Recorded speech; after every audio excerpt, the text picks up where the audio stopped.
Assalamualaikum warahmatullahi wabarakatuh. Waalaikumsalam. Selamat sore. Kita kembali lagi dalam obrolan bersama pakar Soekarno dengan Bung Rosodaras. Apa kabar Bung Rosodaras? Alhamdulillah sehat. Alhamdulillah sehat. Kali ini kita mau membahas soal yang lagi hangat, yaitu haji. Karena sekarang kita tahu lagi musim haji betul, lagi musim haji. Nah, kita mau mengaitkan terkait isu-isu haji ini dengan pada era Bung Karno.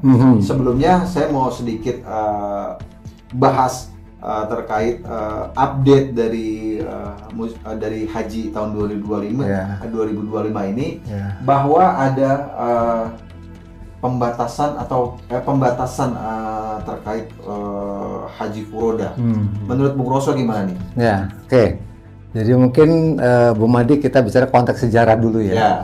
Konteks sejarah, karena kita bicara tentang sejarah nih ya. Sejarah haji itu di Indonesia itu sudah ada zaman kerajaan. Jadi which is itu sebelum kolonial masuk bahkan. Jadi ketika kerajaan-kerajaan Islam atau Islam sudah masuk waktu itu sudah ada orang kita yang berangkat haji. Dan sepulang haji itu mereka disambut seperti pahlawan, karena waktu itu sejarahnya kalau orang mau berangkat haji itu udah kayak mengantar hidup atau mati lah. Nggak tahu berapa lama berlayar, apakah bisa pulang apa tidak. Itu udah diikhlaskan lah. Nah, ada yang menarik bahwa kemudian setelah pemerintahan Hindia Belanda, ketentuan haji mulai agak ditertibkan. Karena dan untuk ini pemirsa ketahui ya, bahwa gelar haji itu baru diberikan oleh pemerintah Hindia Belanda pada tahun 1916. Jadi Bu Madi kalau ke negara-negara mana, walaupun sudah bolak-balik ke Mekah, nggak pernah memandang menyandang gelar H di depan namanya. Nggak ada gelar H. Gelar haji itu hanya ada di Indonesia, gitu ya. Dan itu tujuan oleh pemerintah Hindia Belanda adalah untuk mencacah jiwa. Jadi menghitung berapa warga Hindia Belanda yang sudah berhaji. Nah, konteksnya apa? Seorang pada zaman Hindia Belanda yang punya kemampuan finansial untuk bisa berangkat haji, itu pastilah seorang tokoh yang berpengaruh, yang punya massa. Nah, Belanda berkepentingan untuk itu, sehingga dengan adanya data-data haji tadi mempermudah pemerintah Hindia Belanda dalam mengontrol identifikasi siapa haji, siapa punya massa, siapa berapa banyak di mana, seperti itu. Nah, itu seperti itu. Dan kemudian tadi terkait dengan Bung Karno, presiden pertama kita, beliau naik haji tahun 1955. Bertepatan dengan momentum Arafah itu pada hari Jumat, sehingga kita tahu bahwa ketika momentum itu terjadi, maka para haji tadi disebut sebagai haji akbar, karena peristiwa yang langka gitu loh. Tapi yang menarik dari pengalaman Soekarno dalam berhaji adalah yang pertama, dia langsung melepas semua atribut. Sebagai presiden dia melepas dan mengenakan pakaian ihram. Bahkan dia ketika ziarah ke makam Rasulullah juga melepas semua, dan itu menandakan bahwa ada satu statement tentang itu, bahwa dibanding Rasulullah saya bukan apa-apanya gitu ya. Jadi dia harus melepas semua atribut. Nah, peninggalan Soekarno di sana yang sangat monumental adalah pohon Soekarno. Ya, jadi Anda tahu bahwa di Padang Arafah itu tandus sekali, gersang sekali, dan Anda bisa bayangkan lah orang kalau wukuf di sana itu, kalau pas musim panas sangat-sangat panas, kalau musim dingin sangat-sangat dingin gitu ya. Dan Soekarno membawa pohon dari Indonesia yang disebut pohon mimba. Ini pohon mimba atau pohon nimbi ya dikenal. Asal dari mana itu? Nah, kalau asal-usulnya saya teliti di literatur, dia dari India. Jadi itu dari India, tapi sudah dimasuk ke Indonesia sudah sekian abad yang lalu lah, sudah ada di Indonesia. Dan ini memang terkenal sebagai pohon yang die hard, yang bisa hidup di tanah tandus sekalipun. Jadi sekarang di era setelah penanaman pohon oleh Soekarno, orang ketika wukuf di Padang Arafah bisa berteduh di bawah pohon Soekarno. Gitu loh. Jadi pohon itu udah bukan lagi namanya pohon mimbar, tapi pohon Soekarno. Dan itu nama resmi yang diberikan oleh Kerajaan Arab sebagai pohon Soekarno. Itu penghargaan kepada Soekarno. Itu sekilas ya tentang haji tadi. Oke, berarti memang sejak dulu ya Bung ya.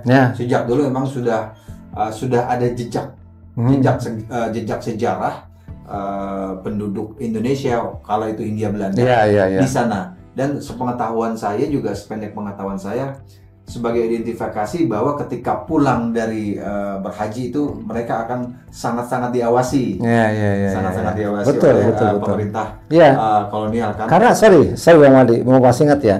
Jadi 1919 peresmian pemberian gelar haji bagi orang Indonesia Belanda yang sudah berangkat haji itu disertai embel-embel pakaian putih, kopiah putih. Jadi kalau zaman saya kecil aja, mungkin juga zaman-zaman kakek moyang kita, semua haji pasti berpeci putih. Nggak kayak sekarang, anak-anak pun pasti putih. Tapi ketika itu yang berpeci putih hanya Pak Haji. Itu ketika itu gitu loh. Itu tambahnya. Silakan lanjut. Itu simbolis atau gimana? Memang itu diatur oleh pemerintah Hindia Belanda. Saya pemberian nama gelar haji juga pakai putih, bersorban dan mengenakan peci putih. Itu diatur. Jadi untuk menciri ya siapa nih. Kalau ada orang jalan pakai kopiah putih, Pak Haji nih gitu. Kala itu hubungan Indonesia dengan Arab Saudi itu seperti apa Bung? Hubungannya lebih kepada Hindia Belanda sama Arab. Saya kira kan kita belum ada, Indonesia belum ada gitu ya belum ada. Tapi kan tidak ada larangan lah bagi warga kita yang memang mampu untuk menjalankan ibadah haji. Dan tradisi itu jauh sebelum ada pemerintah Hindia Belanda. Di zaman misalnya kerajaan Pajang, zaman Raden Patah masuk itu abad kesekian. Ketika Islam masuk, peradaban Islam masuk itu orang sudah berhaji gitu. Ya, tadi Bung Roso bilang 1955 Soekarno berhaji. Presiden Soekarno pergi haji. Kala itu hubungan pemerintah Indonesia dengan Arab Saudi sudah seperti sekarang atau seperti apa tuh?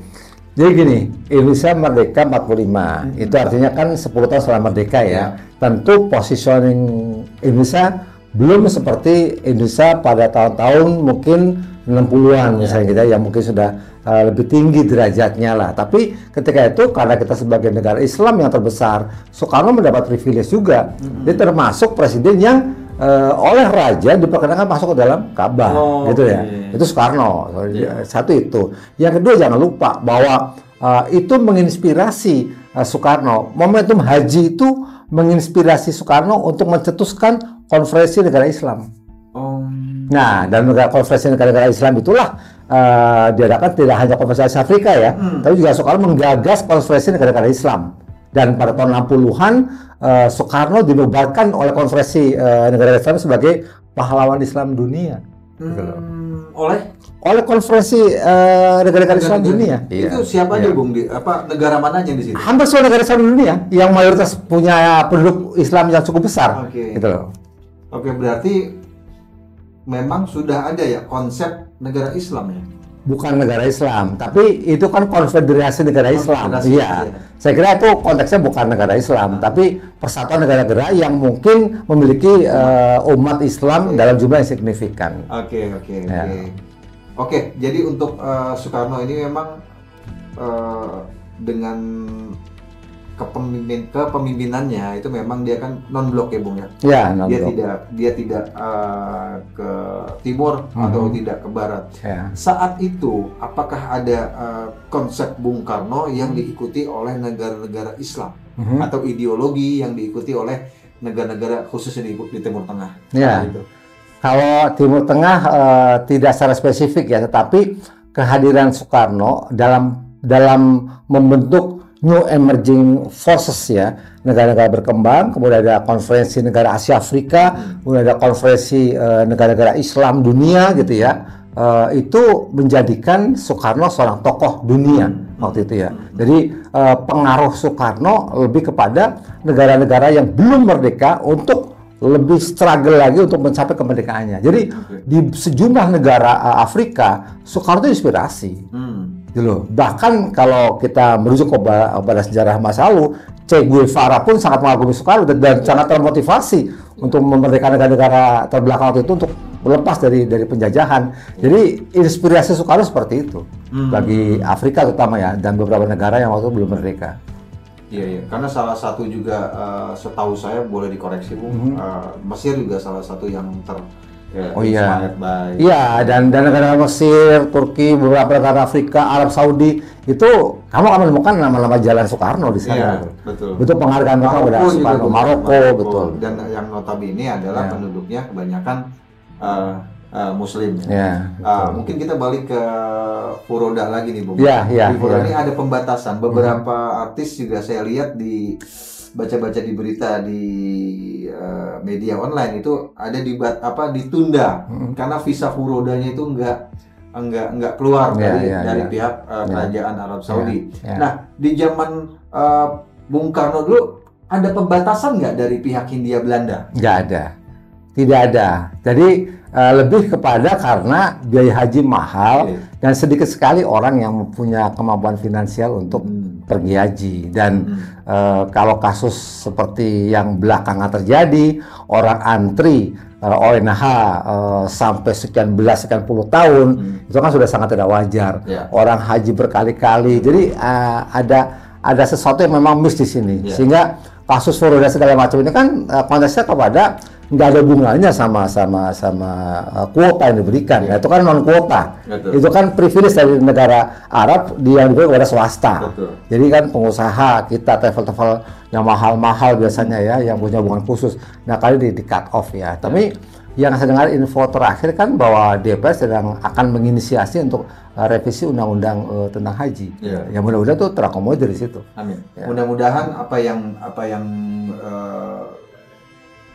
masih kurang dalam penataan tata kelola di haji ini bisa diperbaiki. Tadi seperti Bung Roso bilang juga ada memang harus ada sesuatu yang baru ya Bung ya, untuk memperbaiki ketidakwajaran orang harus menunggu 10-15 tahun untuk pergi haji, padahal untuk skala mereka mampu ya. Betul. Oke, menarik sekali, tapi kita harus sudahi dulu pembicaraan kita dengan Bung Roso sore ini. Kita akan ketemu lagi dengan tema-tema menarik yang lainnya di episode selanjutnya. Terima kasih banyak. Assalamualaikum warahmatullahi wabarakatuh. Waalaikumsalam. Terima kasih Bung. Sama-sama.